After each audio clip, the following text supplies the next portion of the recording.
दोस्तों, आज का विषय है शून्य का पहला अनुभव कब होता है। जब हम साधना करते हैं तो एक शून्य की अवस्था आती है। यह अवस्था कब आती है और कहाँ आती है, किस प्रकार की आती है, अवस्था आने पर हमें कैसा आभास होता है, अवस्था आने पर हमें क्या उपलब्धियां प्राप्त होती हैं, आज जानने का प्रयास करते हैं। देखो, जो आपका पहला प्रयास होता है, सबसे पहला प्रयास वह शून्य होने का होता है। शून्य के प्रयास से चलते चलते एक दिन शून्य में ही लय हो जाना होता है और हम लय हो भी जाते हैं। इसलिए ज्ञान की भाषा में इसे शून्य का सफर कहते हैं। यह सूरत चलते हुए शून्य में लय हो जाती है। ज्ञान की ही भाषा में इसे सु यानी परमात्मा की प्राप्ति कहते हैं।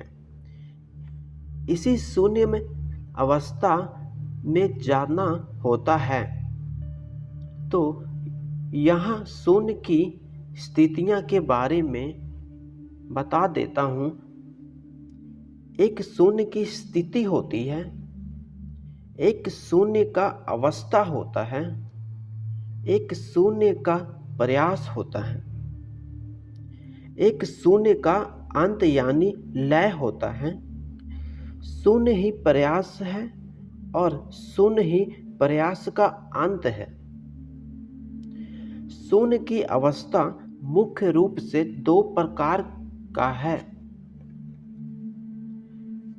विस्तार करूं तो 3 बार है। 3 के बार या यूं कहें तो तीसरी भी कह सकते हैं। अधिक विस्तार में जाएंगे तो वर्णन बड़ा होता है, भ्रम उत्पन्न होता है। इसलिए इसे तीसरी अवस्था भी मानेंगे। जब तीसरी बार हम शून्य होते हैं, फिर चौथी बार शून्य होने के लिए कुछ शेष नहीं रहता है। यही हमारा अंतिम लक्ष्य होता है। अंतिम बार शून्य होता है। इसलिए ज्ञान की भाषा में कहा जाता है, जब तक आप शून्यवत नहीं होंगे तब तक आप शून्यवत नहीं कहला सकते हैं। इसलिए पहला जो प्रयास साधना का होता है, शून्यवत होना ही होता है। लेकिन यह शून्य संसार से विमुक्त होने का होता है। साधना यात्रा प्रारंभ करने का होता है, या यूं भी कह सकते हैं कि साधना के लिए सुयोग होने की अवस्था को प्राप्त करना होता है। पहला प्रयास शून्यवत होने का ही होता है।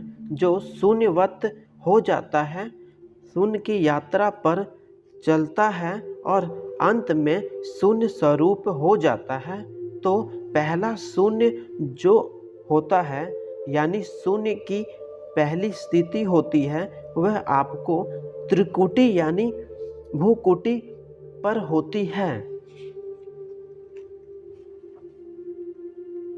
जो आपको भवों के मध्य का स्थान है। चित्त को शून्यवत करना होता है, ध्यान को शून्यवत करना होता है। जब हमारा ध्यान शून्यवत हो जाता है, तभी फिर आगे का सफर प्रारंभ होता है। जिन साधकों की स्थिति शून्यवत नहीं हो पाती है, उन्हें वर्षों हो जाती है। इतना समय नहीं लगना चाहिए। हम साधना के प्रति इतना लगन गहरी नहीं रख पाते हैं। अपने आप को इतना नहीं तराशना होता है। इसी कारण से इतना समय लगता है, जैसे इतना समय नहीं लगना चाहिए। विचारे पहली स्थिति विचार शून्य की स्थिति होती है। जब हम विचार शून्य हो जाते हैं तो फिर शून्य के मार्ग पर चल पड़ते हैं। तो पहली अवस्था हमारी शून्य की त्रिकुटी पर आती है, यानी सफर के प्रारंभ में आती है। अब दूसरी कहाँ आती है, प्रश्न यह आ जाता है। दूसरी शून्य की अवस्था हमारे अंदर में किस स्थान पर आता है, तो देखो इसको ऐसे समझते हैं। अंदर में एक बिल है जिसे हम गुफा कहते हैं। एक बिल है जिसके दो तरफ मुंह हैं, एक तरफ से घुसते हैं, दूसरी तरफ से निकलते हैं। जमीन में बहुत सारे बिल होते हैं, अनेक उनके मुंह होते हैं, पर जहाँ से प्रवेश करते हैं हम वहीं पे निकलते हैं। लेकिन यहाँ पर दो मुख्य बिल है। एक बिल का मुख हल्का सा छुपा होता है जो आसानी से खुल जाता है। त्रिकुटी से घुस करके और सहस्त्रार पर निकल जाते हैं। यहाँ खोलना पड़ता है, तो इधर भी खोलते हैं और उधर भी खोलते हैं, दोनों तरफ खोलना पड़ता है। इन्हीं सुरक्षा कारणों से एक बिल बंद किया जाता है। इन्हीं भ्रमों में डालने के लिए दूसरा सिरा बंद किया जाता है। इस तरह से इस बिल के दो मुख बंद होते हैं। विचार शून्य की अवस्था प्रथम प्राप्त करने के बाद जब हम दूसरे छोर पर पहुंचते हैं और उस बिल को खुडेर करके खोल लेते हैं, उस तरफ जब बाहर निकलते हैं तो हमारी शून्य की अवस्था आती है। यह दूसरी अवस्था है। जब दूसरी अवस्था में हम पहुंच जाते हैं,